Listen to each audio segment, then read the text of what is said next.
Hello বন্ধুরা, আজকে আপনাদেরকে আমি শেখাবো বেগমাতি চিকেন কিভাবে বানানো হয়। দেখুন বন্ধুরা, এখানে 3টে মাঝারি সাইজ আমি পেঁয়াজ নিয়ে নিয়েছি আর এগুলোকে ছোট ছোট করে কেটে নিচ্ছি। বন্ধুরা, আরও বাকি যে উপকরণগুলো আছে সেগুলো আমি রান্না করতে করতে আপনাদেরকে দেখিয়ে দিচ্ছি। এরপরে পেঁয়াজ কাটা কমপ্লিট হয়ে গেছে। এখন আমি কড়াইতে 1/2 কাপের মতন তেল নিয়ে নিচ্ছি।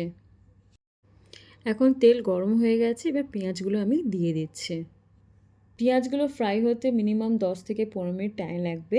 ততক্ষণ আমি ভিজিয়ে রাখা কাজু বাদামগুলোকে পেস্ট করে নেব।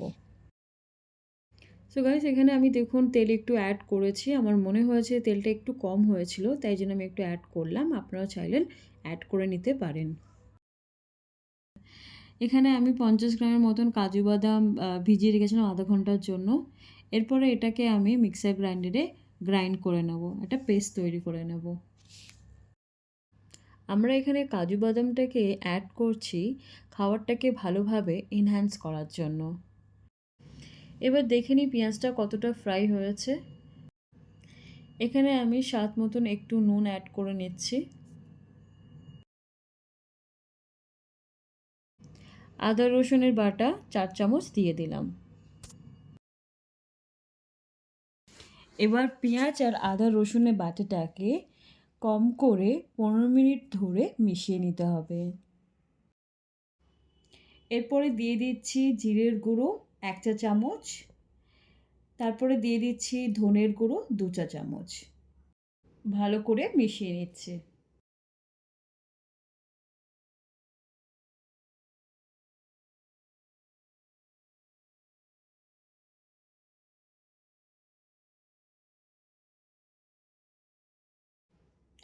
দুটো এলাইচি ফাটিয়ে এতে দিয়ে দিলাম।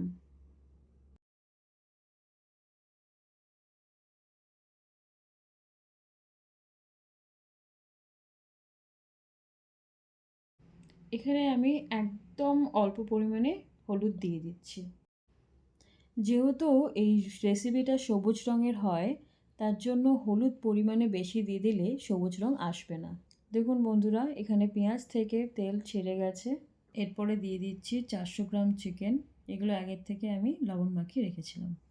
এখানে মাংসগুলো কষতে থাকুক, ততক্ষণ আমরা আরেকটা উপকরণ বানিয়ে ফেলি। এখানে 100 গ্রাম পেঁয়াজ পাতা আর ধনে পাতাকে 15 মিনিট ধরে সিদ্ধ করে নিলাম। তারপরে আমি সিদ্ধ পাতাগুলোকে ঠান্ডা জলে চুবিয়ে দিলাম। এখানে সিদ্ধ পাতাগুলোকে ঠান্ডা জলে দেওয়া হয়েছে যাতে পাতাগুলো সবুজ রং নষ্ট না হয়।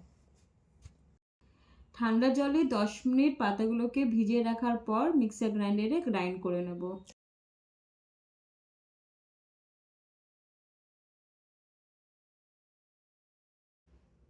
দেখুন বন্ধুরা, কত সুন্দর গ্রাইন্ড হয়ে গেছে।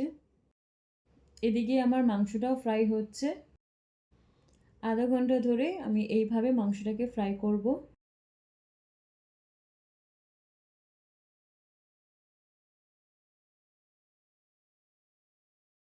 এরপরে আমি দিয়ে দেব বেটে রাখা কাজু বাদামের পেস্টটা।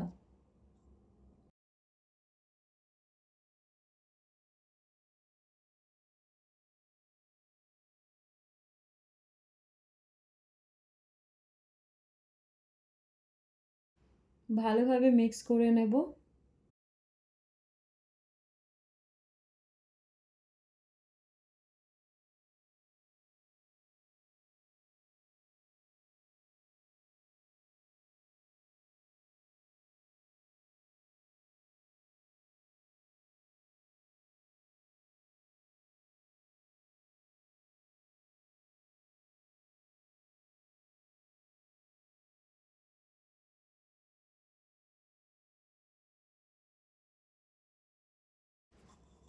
এখন আমি ঢাকনা দিয়ে দেব।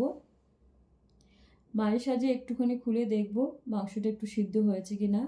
তার সাথে আমি কাজু বাদামের যে পেস্টটা ছিল তার জলটা এখানে একটু অ্যাড করে নিলাম।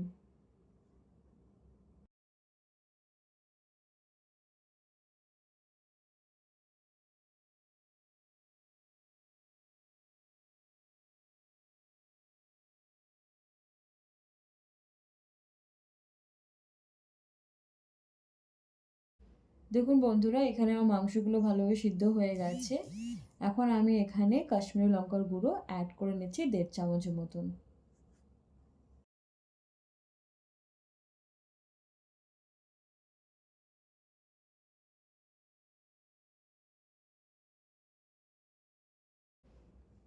এখন আমি এখানে দুটো বড় বড় কাঁচা লঙ্কা কেটে দিয়ে দিচ্ছি। আপনারা চাইলে কাঁচা লঙ্কা দিতে পারেন, অথবা আপনারা গোলমরিচের গুঁড়োও দিতে পারেন।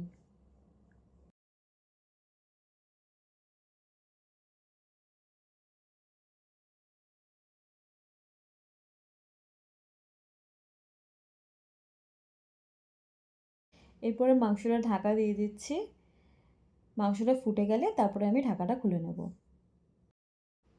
বন্ধুরা দেখুন, মাংসটা ভালোভাবে ফুটে গেছে আর গ্রেভিটা খুব সুন্দর হয়েছে, স্মেলও খুব ভালো আসছে। এখন আমি পেঁয়াজ পাতা, ধনেপাতা বাটাটা এতে দিয়ে দিচ্ছি আর ভালো করে এর সাথে মিশিয়ে নিচ্ছি। বন্ধুরা, আমার রান্নার অলমোস্ট রেডি হয়ে গেছে। আর দেখুন কত সুন্দর সবুজ রং হয়ে গেছে। আপনারা কিন্তু এটা নিশ্চয়ই ট্রাই করবেন বাড়িতে। দেখুন কি সুন্দর গ্রেভিটা হয়েছে দেখতে, হালকা হালকা সবুজ, খুব সুন্দর হয়েছে।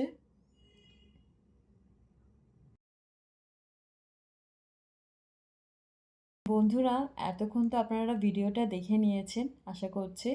তো আপনারা কিন্তু একটা ছোট্ট করে লাইক, সাবস্ক্রাইব তো নিশ্চয়ই করবেন, আর আমার পাশে সবসময় থাকবেন। আরও নতুন নতুন আপনাদেরকে ব্লগ দেখাতে পারবো।